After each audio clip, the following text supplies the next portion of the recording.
এই জমিনে শেখ হাসিনার ফাঁসি হয়েছে আল্লাহ, তার মধ্য দিয়ে আমরা ইনসাফের রাষ্ট্র প্রতিষ্ঠা করতে পারবো। হাসিনার দিন শেষ, হাসিনাও শেষ, আওয়ামী লীগও শেষ।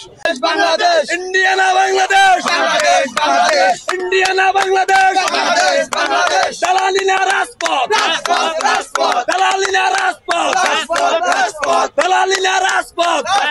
রাজপথ, এই দিল্লি না ঢাকা, ঢাকা, ইনকিলাব ইনকিলাব, জিন্দাবাদ, জিন্দাবাদ, ইনকিলাব ইনকিলাব। জিন্দাবাদ, জিন্দাবাদ, শেখ হাসিনার বাচ্চারা, হুঁশিয়ার সাবধান, শেখ মুজিবের বাচ্চারা, হুঁশিয়ার সাবধান, শেখ মুজিবের বাচ্চারা, হুঁশিয়ার সাবধান, মোদির বাচ্চারা, হুঁশিয়ার সাবধান, কুত্তা লীগের বাচ্চারা, হুঁশিয়ার সাবধান, কুত্তা লীগের বাচ্চারা, হুঁশিয়ার সাবধান, কুত্তা লীগের বাচ্চারা, হুঁশিয়ার সাবধান, বালের বাচ্চারা, হুঁশিয়ার সাবধান, আওয়ামী লীগের বাচ্চারা। হুঁশিয়ার সাবধান। বিগত 16 বছরের যত খুন, যত গুম, যত অত্যাচার, যত অন্যায়, যত মায়ের বুক খালি করছে, সর্বশেষ 24-এ এসে আমাদের আবু সাইদ, ইয়ামিনের মতো আরও যত তরুণ শিশুদেরকে হত্যা করা হয়েছে। আজকে মহান আল্লাহ তাআলা তার বিচার করছে। আমরা আলহামদুলিল্লাহ, আমরা এতে অত্যন্ত খুশি। তবে অতীতে অনেক বিচার হয়েছে, ফাঁসি হয়েছে, তার রায় হয়েছে, কিন্তু কার্যকর হয়নি। আমরা চাই এই কার্যকর করা হোক, শেখ হাসিনার এই ফাঁসি কার্যকর করা হোক, এবং সাথে সাথে শেখ হাসিনার সাথে আরও যারা দোষর আছে, 14 দল, জাতীয় পার্টি সহ প্রশাসনের বিভিন্ন স্তরে যত ফেসিস্ট লুকায় আছে, তাদের সকলকে গ্রেফতার করা হোক, তাদের সকলকে আইনের হাতে আনা হোক, এবং তাকে সকলকে এক দড়িতে ফাঁসি দেওয়া হোক। আমরা এই খুনি হাসিনা, ফ্যাসিস্ট এবং তার দোসরদের এক দড়িতে ফাঁসি চাই। ইনকিলাব জিন্দাবাদ, বাংলাদেশ জিন্দাবাদ। শুক্রিয়া, শুক্রিয়া, শুক্রিয়া। আজকে ডাইনি শেখ হাসিনার ফাঁসির রায় হয়েছে। এর মধ্য দিয়ে জুলাই, পিলখানা, সাপ্লাই যে সকল ভাইয়েরা শহীদ হয়েছিল, তাদের আত্মা শান্তি পেয়েছে। আমরা শান্তি পেয়েছি। দিল্লির আধিপত্য মুক্ত বাংলাদেশ বিনির্মাণের পথে আমরা এগিয়ে যাচ্ছি। আমরা মনে করি অতি দ্রুত এই রায় কার্যকর করার মধ্য দিয়ে আমাদের এই বাংলাদেশকে তারা রক্ষা করবে। সকল ফ্যাসিবাদী অপশক্তি থেকে আমরা মুক্ত হব, এবং আমরা কোনো ধরনের আধিপত্যকে প্রশ্রয় দিই না, তার প্রমাণ আমরা আজও দিলাম। এবং আমরা স্পষ্টত আপনাদেরকে জানাচ্ছি, দিল্লি থেকে শেখ হাসিনাকে আনার জন্য অতি দ্রুত সরকারকে পদক্ষেপ নিতে হবে। এবং আজকের রায়কে আমরা ইতিবাচক প্রতিক্রিয়া জানাচ্ছি, এবং আমরা মনে করছি বাংলাদেশ মুক্ত হলো। আজকে আমরা স্লোগান দিতে পারি, ইনকিলাব ইনকিলাব, জিন্দাবাদ জিন্দাবাদ, মুজিববাদ মুজিববাদ, মুর্দাবাদ মুর্দাবাদ, বাংলাদেশ চিরজীব হোক, ভারতীয় অপশক্তি নিপাত যাক, ইনকিলাব জিন্দাবাদ। অস্ত্র নিয়ে হাসিনা পলায়ে গেছে, মসজিদের ইমাম পলায়ে গেছে, আজকে তাই বিচার হয়েছে। দেখেন, আজকে কোনো আওয়ামী লীগের কোনো নেতার কোনো পটকা কিছু নাই, সব নিঃশেষ। সবাই বুঝে গেছে হাসিনার দিন শেষ, হাসিনাও শেষ, আওয়ামী লীগও শেষ। এই দেশে আওয়ামী লীগের আর কোনো স্থান নাই, এই দেশে কোনো ফ্যাসিস্টের স্থান নাই। আগামী যারা শাসক আসবেন তাদেরও কোনো স্থান নাই। আমরা এই দেশটাকে আগলে ধরবো। আমরা বিপ্লব শিখছি, কেন বিপ্লব করতে হয়, ছাত্ররা আমাদের বিপ্লব শিখাইছে। আমি দাবি করবো সরকারের কাছে, আবু সাইদ, মুগ্ধ, এদেরকে সাহসিকতার পুরস্কার দিয়ে সম্মানিত করুন, দেশ গর্বিত হবে। আমি আবারও বলি, এদেরকে সম্মানিত করুন, দেশ গর্বিত হবে, এবং আমরা গর্বিত হব। আবার এখানে এরা গর্বিত হলে আবার নতুন বিপ্লবের সৃষ্টি হবে, যাতে ফ্যাসিস্ট জন্ম না হয়। মাত্র 30% টাকায় জমির মালিক হয়ে নতুন বাংলাদেশের গড়ে তোলার স্বপ্ন দেখা বাংলা বসতি। ফাঁসি ফাঁসি ফাঁসি হলো, খুনি হাসিনার ফাঁসি হলো, এই মাত্র খবর এলো। খুনি হাসিনার ফাঁসি হলো, খুনি হাসিনার ফাঁসি হলো, এই মাত্র খবর এলো, ফাঁসি ফাঁসি ফাঁসি হলো। খুনি হাসিনার ফাঁসি হলো। আপনারা জানেন, আজ 17 নভেম্বর একটি ইতিহাস সৃষ্টি হয়েছে। এই ইতিহাসের জন্য জনগণ অপেক্ষা করছিল। সেই ইতিহাস হচ্ছে যে শেখ হাসিনার ফাঁসি।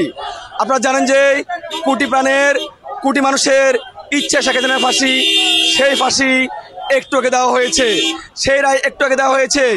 আমরা বলছি আলহামদুলিল্লাহ, আলহামদুলিল্লাহ, আলহামদুলিল্লাহ। এই রায় নিয়ে কোনো প্রকার টালবাহানা, তামাশা, কালক্ষেপণ চলবে না। আল্লাহ, এই জমিনে শেখ হাসিনার ফাঁসি হয়েছে আল্লাহ, তার মধ্য দিয়ে আমরা ইনসাফের রাষ্ট্র প্রতিষ্ঠা করতে পারবো। আল্লাহ, ইনসাফের রাষ্ট্র প্রতিষ্ঠার এই আন্দোলনে তুমি আমাদেরকে কবুল করে নাও আল্লাহ। আল্লাহ, এই মাটিতে আর কোনদিন শেখ হাসিনার মতো ফেরাউনকে তুমি দিও না আল্লাহ। আল্লাহ, দিল্লির কোন আধিপত্য আমরা চাই না আল্লাহ। আল্লাহ, আবু সাইদের বুকে যে গুলিটা লেগে শহীদ হয়েছিল আল্লাহ, সেই রক্ত এই জমিনে পড়ার মধ্যে দিয়ে আল্লাহ তুমি এই জমিনকে কবুল করে নাও আল্লাহ। মাবুদ গো, পিলখানায় এবং খুনে যারা নির্যাতিত হয়েছে আল্লাহ, তাদের অন্তরগুলোতে তুমি প্রশান্তি ঢেলে দাও। আল্লাহুম্মা আনসুর আল ফিলিস্তিন, আল্লাহুম্মা আনসুর আল বাংলাদেশ। আল্লাহ, তোমাকে বলি আল্লাহ, এই জমিনে কোনো আধিপত্য আমরা চাই না আল্লাহ। সকল জালাল থেকে এই জমিনকে মুক্ত করে দাও আল্লাহ। আল্লাহ আজকে দীপ্ত কণ্ঠে ঘোষণা করছি আল্লাহ, এই জমিনে যেন আমরা সেই পতাকা উড়াইতে পারি যেই পতাকায় কোনো দল, কোনো মত, কোনো আধিপত্য না থাকবে আল্লাহ। আল্লাহ গো, আজকে হাইকোর্টের এই প্রাঙ্গণ থেকে দোয়া করি আল্লাহ, মানবতা বিরোধী অপরাধের নামে যে আলেমদের হত্যা করা হয়েছিল আল্লাহ, আজকে যেটার প্রতিশোধ নিতে পারছি আলহামদুলিল্লাহ। আল্লাহ আজকে আল্লামা দেলোয়ার হোসেন সাঈদীকে স্মরণ করছি আল্লাহ। আল্লাহ শহীদ আল্লামা দেলোয়ার হোসেন সাঈদীকে জান্নাতের সর্বোচ্চ মাকাম দান করো। আর খুনি শেখ হাসিনাকে হাইকোর্ট প্রাঙ্গণে 3 দিন জাহান্নামের আযাব দিয়া ঝুলায় রাখো আল্লাহ। আল্লাহ আমাদেরকে হিম্মত দাও আল্লাহ, আমাদের এই সরকারকে হিম্মত দাও, এই বাংলাদেশ রক্ষায় যেন ফ্যাসিবাদ বিরোধী শক্তিগুলো আমরা ঐক্যবদ্ধ থাকতে পারি, সেই তৌফিক দান করো। রব্বানা আতিনা মা ওয়া'আদতানা আলা রুসুলিকা ওয়া লা তুখজিনা ইয়াওমাল কিয়ামাহ।